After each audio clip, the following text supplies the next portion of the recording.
Why did Jim Wilson resign? Well, on Friday, I was notified that there was allegations of sexual misconduct from Minister Wilson. We acted decisive. We were very decisive, swift, and asked him to resign. What was your reaction to those allegations, and why did you not publicly state that Mr. Wilson was resigning due to sexual misconduct allegations on Friday? Well, Travis, first of all, I take this very serious. I have zero tolerance for this behavior, and I want to emphasize zero tolerance for this behavior. When we sat down with the person that gave the allegations, they repeatedly asked us not to make this a media story. And I want to make sure that every single person on our team at Queen's Park knows they're going to have a safe environment, and if they come forward, they're going to be protected. And I will do everything I can to make sure that we protect our staff, to make sure they understand they have a safe environment. It takes courage to come forward and put truth to power, and I commend them for coming forward and having that courage. But I can assure every single person at Queen's Park and on our team, I'm going to protect them right to the nth degree. And when they ask me not to contact the media or make it a public story, they're a priority. They're a priority, and with all due respect to the media, they trump the media to make sure the people of the allegations, they're protected, and I will always do that. Rob Ferguson, Toronto Star. Just to follow up on that, Premier, the question becomes, is your Premier has talked a lot about transparency, and in opposition, the Conservatives were highly critical of Kathleen Wynne for when she had some incidents like this for not being transparent and truthful, and there's still one Liberal MPP that we don't know something about in this regard. So how can you say that, basically you're being accused of a cover-up on this? Rob, let me be very clear. We were decisive on our decision. We followed up with the proper protocol. We have an investigation going immediately. As soon as I found out, within hours, they were gone. They were done. But Rob, what is irresponsible is if I were to give the media the story against the wishes of the people that have the courage to come forward under very stressful times, asking us not to come forward to the media. I think it'd be irresponsible for the media. I think it'd be irresponsible for our party. And as a leader, I will not do that. I will not come forward when I'm there to protect my staff. Just to follow up on that then, there were members of the government that were leaking disparaging things about Minister Wilson and about Andrew Kimber, despite you saying this. So how do you square that circle? How do you close that circle? Again, Rob, my job as leader and as Premier is to protect the team, to protect people from Ontario. And it does take courage to come forward. I want to make sure our team is very clear. I have zero tolerance for this behavior. I won't put up with it. We follow the proper protocol. They were gone immediately. An investigation was launched immediately. And we assured the people that came forward with the allegation that they're going to be protected. They asked over and over again, can you please protect us, make sure this isn't a media story? So again, the people of our team trump the media every day. Every single day when serious allegations like this come forward, we aren't going to tolerate it. And I proved that we aren't going to tolerate it. Investigation happened immediately, absolutely immediately, and they were done within hours, probably less than hours, when we found out. We made sure that the people came forward with the allegations on both incidents. They were informed that they will provide counseling, they'll be protected, and they can go to the police if they wanted to. They haven't as of yet, they don't want to, but we're going to continue on with the investigation. I just wanted to follow up. You mentioned that investigations were launched after the resignations on Friday. Who is the third party that is conducting these investigations, and what's the timeline for this? Well, first of all, again, I want to emphasize this point, and I'm going to keep repeating it, that we launched the investigation immediately with a very reputable investigation team, former police officers that deal with this on a frequent basis, and we'll announce that at a later date. But right now, I'm not privileged to announce that. But they're going to get down to the bottom of it. They've done a great job so far in interviewing people. They're a very reputable firm.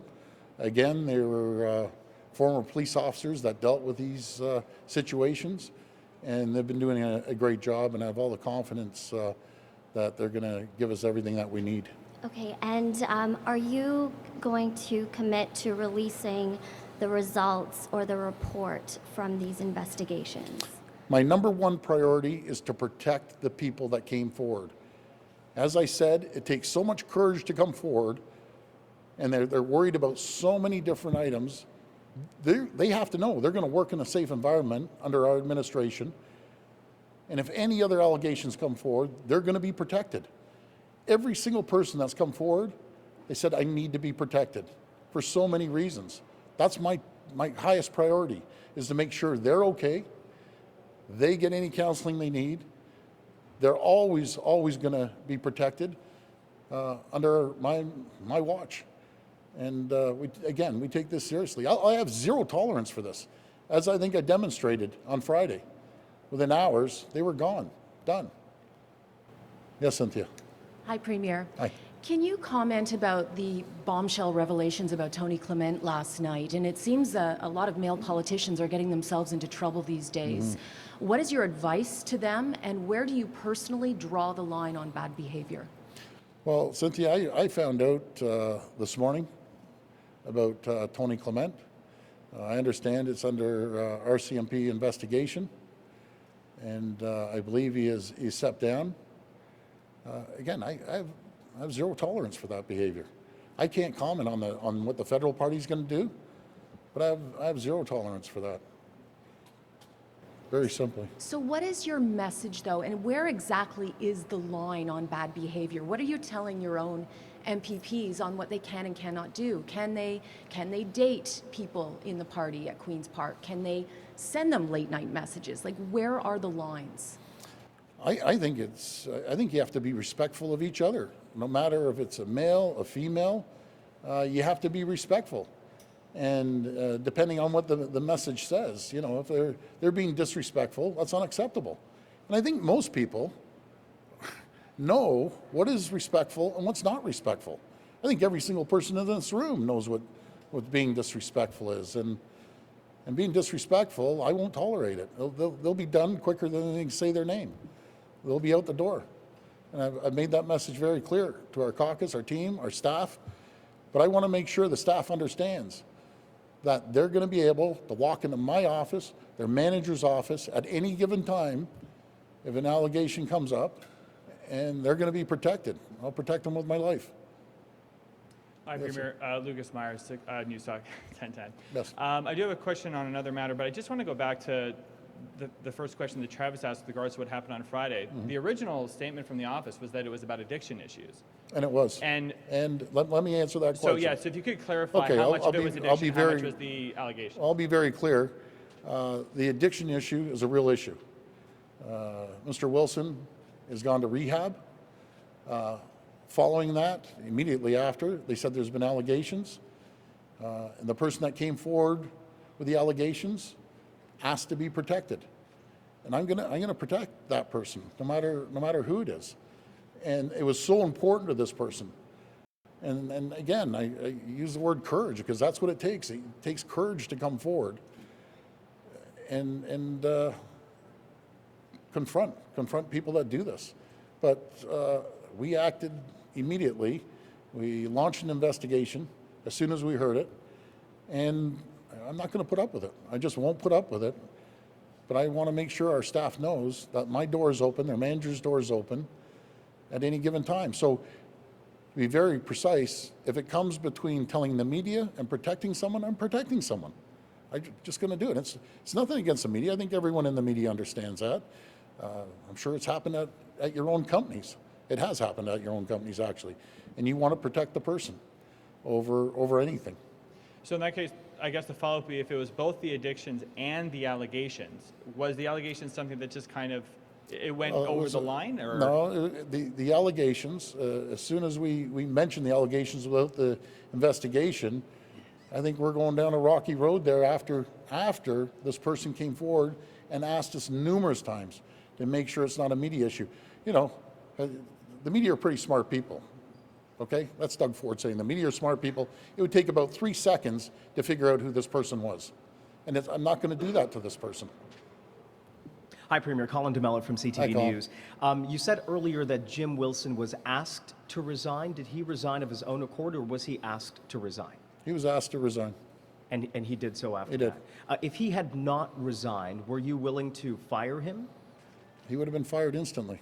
Okay, and let me just ask, who within your office was it that had the final say on putting out that statement on Friday? Was it yourself? Did you authorize that statement that did not include the sexual misconduct allegation? Colin, at the end of the day, I'm fully responsible for anything that happens to our party or down at Queen's Park. And yes, I approve that statement, making sure on condition that we're going to protect the person that came forward. Yes. Hi, Premier Farah from CBC News. Yes. You spoke earlier about creating or making sure that there's this comfortable and safe environment That's in right. Queen's Park. In the span of a week, we've seen the departure of your senior cabinet minister, Jim Yes. Wilson, for this allegation of sexual misconduct, and the departure of one of your senior advisors Mm-hmm. as well. What does the vetting process look like for these people, and does that need to change? Well, let's first of all talk about Minister Wilson. Minister Wilson's been around all the way back before 1995, I believe. I think he got elected in 95, or it could have been 90. So, you know, would you know? Would any of the media know? I didn't know. But when it happened, I don't care who it was. I don't care if he was there for 40 years. We acted decisively. We acted swiftly. He was gone. I don't care who it is and part of our administration. What about for your staff and Andrew Kimber? There are suggestions that he left because of an allegation of sexual misconduct. Is that true, and should that vetting process change as well for staffers? We have a pretty good vetting process, but can there always be improvements anywhere? I would say we can always improve, which we're doing. But again, he lasted about a minute when we found out, and he was gone too. But even with the person that came forward, the allegations with himself, you know, they wanted to be protected. And I'm sending a clear message to our team. Come forward. If there's any other allegations, please come forward. You will be protected. And this is proof in the pudding that I'll protect them no matter what it takes. Because that's everyone's priority. It should be the media's priority, and it's my priority to protect individuals like this. Yes. Hi, Premier Ford. Laura Stone with the Globe and Mail. Yes, Laura. I'm just wondering if Jim Wilson actually admitted to these allegations, because right here you are basically convicting him of having done something when you're discussing allegations. So did he actually say that he did these things? I can't discuss what he said, but he understood. He understood the situation, and he understood that he needed to leave the party. And are you willing to put a process in place at Queen's Park? I mean, you mentioned if someone has a concern, they can come to you or they can come to their manager. What if the concern is about you or their manager? Is there going to be an independent person who they can come to? Yes, they know the process. They can go to HR. They can go to the commissioners, but they're going to be protected. At the end of the day, I think we have a pretty robust process down there. Can we always make it even tough? Absolutely, we can. There's no denial on that. But I think we have a very good process, and I think it was proven on how quickly we moved on this.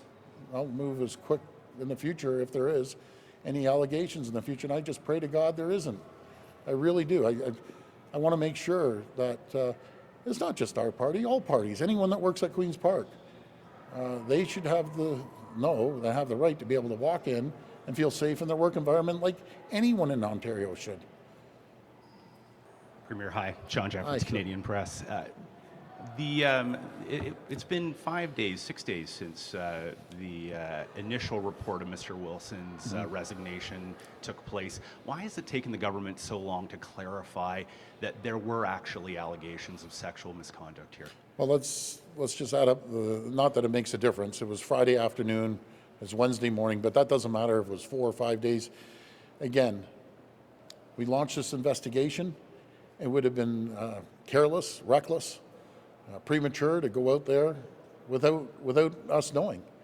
That would have been the worst thing to do. On top of that, when the people are coming up, and it's not easy for these people. They it was tough, and I commend them for doing it. I can't release it to the media. I'm sorry. I got to protect them. Again, I go back. It would take the media about 3 seconds to figure out who it is, and that's it. The media has a job to do. They'd publish the person's name, and then not one single person after that would come forward after the media got a hold of this person. So I'm protecting the person, and we're addressing it, and we moved rapidly, swiftly. I just want to be clear. So is the investigation ongoing, or has it concluded? No, it's still ongoing. And you weren't committing at this point to releasing the results of it, even in a way to protect the victim?